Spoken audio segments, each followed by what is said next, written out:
Akiaria bende ya mathiko ma Fred Nuru obithaa wa borithi rubonge-ini rwa GSU uria akuire bende ya tharikira ya itoi Matiangí ugite alemekire giko giki nimekoera ikinya ribio ria kiwatho na obo kuria ciari gukani ciana ciao kuingirania na ikundi ta ici kuona thirikari etekure marigu kuburana namo. Kufikia sasa tumewakamata watu 10 kulingana na kitendo kilichofanyika huko na uchunguzi unaendelea.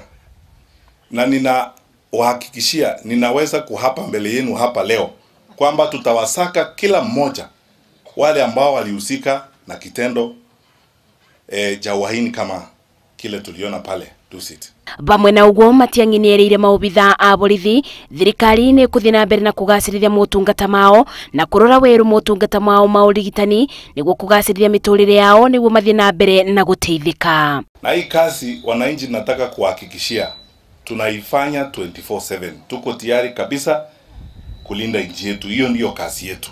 Mweneni wake munene wa borithi Joseph Boynet ugite borithi mekuthie na mbere na kuburana na itoi makibuthira njira o ciothe na bururi wa Kenya utikwininio ni cieko ta ici iria ni cia gwikira andu guoya.